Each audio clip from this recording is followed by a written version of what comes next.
मैंने एक घटना कि गांधी रविंद्रनाथ के घर मेहमान थे, सांझ घूमने निकलते थे, तो उन्होंने कहा कि आप भी चलेंगे।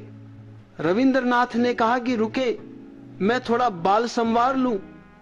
गांधी को समझ के बाहर हो गया।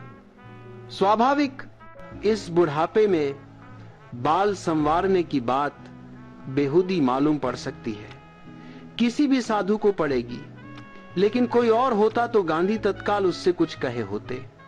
रविंद्रनाथ से एकदम से कुछ कहना भी कठिन था, चुपचाप खड़े रह गए। उनके कहने में भी विरोध तो था, उनके चुप रहने में भी विरोध था। रविंद्रनाथ भीतर गए हैं और 5 मिनट बीत गए, नहीं लौटे, 10 मिनट बीत गए, नहीं लौटे, तो गांधी के बर्दाश्त के बाहर हो गया। उन्होंने भीतर झांक कर देखा आदमकद आईने के सामने खड़े हैं। इस बुढ़ापे में सब सफेद हो गए, बालों को संवारते हैं और मंत्र मुग्ध हैं, ऐसे कि जैसे भूल गए हैं कि घूमने जाना है। गांधी ने कहा, क्या कर रहे हैं आप इस उम्र में और बालों को इतने संवारने की फिक्र?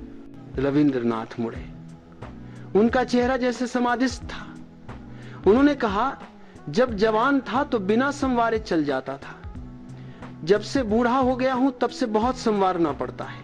रास्ते में बात हुई तो रविंद्रनाथ ने कहा कि मैं अक्सर सोचता हूं कि किसी को अगर मैं कुरूप दिखाई पड़ूं तो मैं उसको दुख दे रहा हूं, और दुख देना हिंसा है, और किसी को मैं सुंदर दिखाई पड़ूं तो उसे मैं सुख दे रहा हूं, और सुख देना अहिंसा है।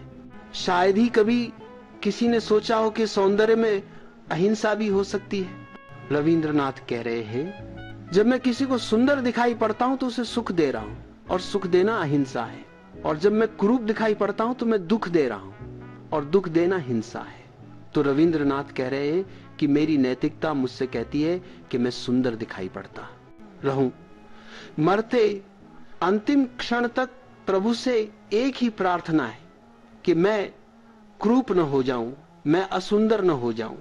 और ये हैरानी की बात है कि रविंद्रनाथ जैसे जैसे बूढ़े होते गए वैसे वैसे सुंदर होते गए।